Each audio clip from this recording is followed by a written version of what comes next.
So we're looking for the 2-note away major second. Now, because this is on the second note in the scale, and for chord constructions, we skip every other note. It goes from the 1 to the 3 to the 5 to the 7, which represents the last note in the scale, and then we go around the horn to which we call the 9, but it's going to be equivalent to the 2 for our purposes, although you could think of it should be an octave up. I'm not getting into octaves, not getting into that with you right now, man.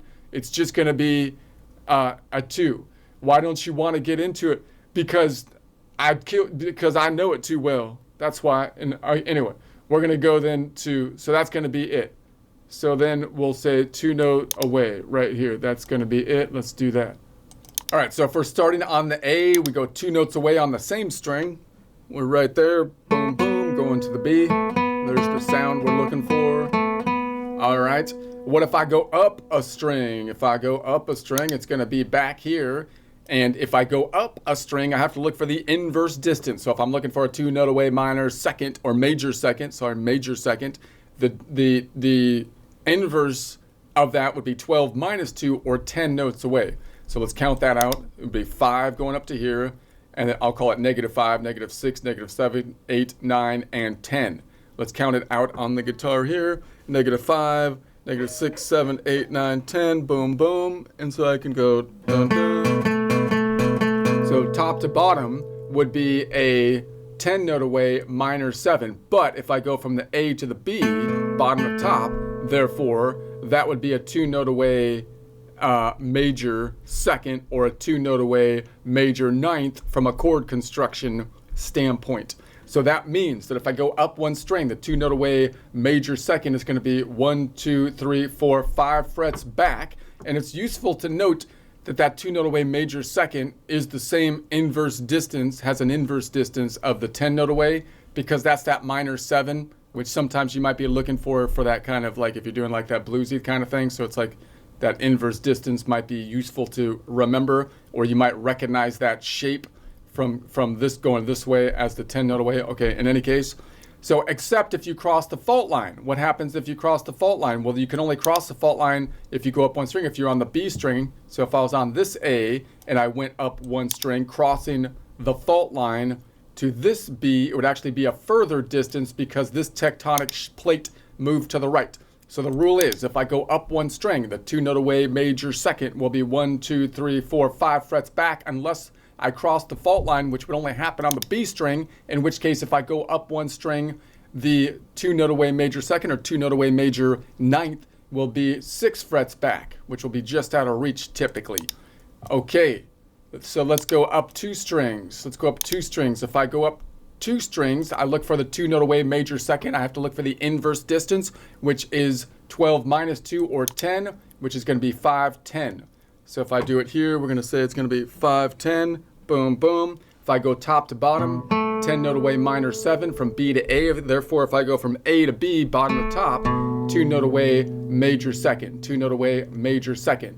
So that means if I go up 2 strings, the 2-note away major second will always be on the same fret unless I cross the fault line, which would happen on either the bottom 2 strings, the B or the E. Let's look at this note going up 2 strings. So it's going to be shifted back one. So if I go up 2 strings, the 2-note away major second will be on the same fret unless I cross the fault line, which happens on either the bottom 2 strings of the guitar, in which case if I go up 2 strings and cross the fault line, the 2-note away major second will be 1 fret back. Let's do the next one. Let's go down a fret. Let's go down a string, not a fret. Let's go down a string. Get your terminology right. Don't be confusing people. Don't get it all messed up. You got to have the right language or else your head gets all messed up. People, if you don't get the right language and define things properly, the wokesters will confuse the crap out of you until you're a confused, babbling idiot cowering in a corner saying, I don't understand anything. It's because they've deconstructed your mind, man. They've deconstructed your mind, man. They're talking nonsense. They're talking nonsense and you're just accepting the definitions of nonsense. Don't do it. It'll drive you crazy. Okay. I don't know where I went on a little tangent. So anyways, if I go down, we're going for a 2-note away now. major second. So it's 5, 4, 3, 2. So there we have it. So we're gonna say this is gonna be 5, 4, 3, 2. Boom, boom.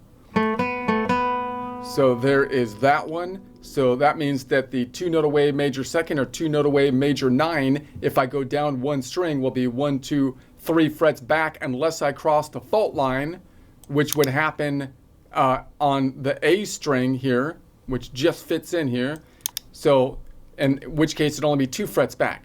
So the 2-note away major second, if I go down one string, the 2-note away major second or 2-note away major ninth will, if I go down one string, will be 3 frets back unless I cross the fault line, which could only happen on the G string, in which case, if I go down one string, the 2-note away major second, which could also be called the 2-note away major ninth, will be only 2 frets back because this tectonic plate shifted to the right. Okay, so let's go down 2 strings crossing the fault line. So now I'm going down 2 strings and crossing the fault line. We're looking for a 2-note away major second, otherwise known as a 2-note away major 9. So it's going to be 5, 10, and then as I cross the fault line, 10 up here, 10. Wait a second. That's not the right note. What are you doing, dude? It's got to be it's either way back here. Let's go up here.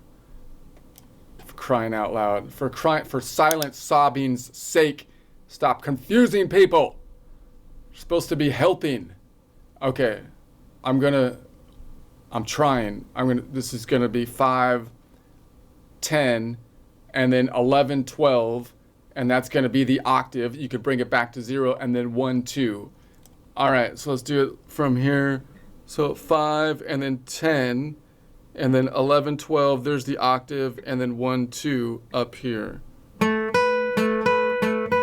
So if I go down 2 strings and cross the fault line, the 2-note away major second will be 1, 2, 3, 4, 5 frets up. But I won't cross the fault line if I started on either the E or the A string. Let's look at the A string, and if I went down the 2, it would be only 1, 2, 3, 4 frets up. So if I go down 2 strings, the 2-note away major second will be 1, 2, 3, 4 frets up unless I cross the fault line, which would happen on either the D or the G string, in which case if I go down 2 strings, the 2-note away major second, which could also be called the 2-note away major 9, will be 1, 2, 3, 4, 5 frets up, which makes it just barely reachable, basically. All right, let's go to the next one down. Last one that we'll do in this sequence.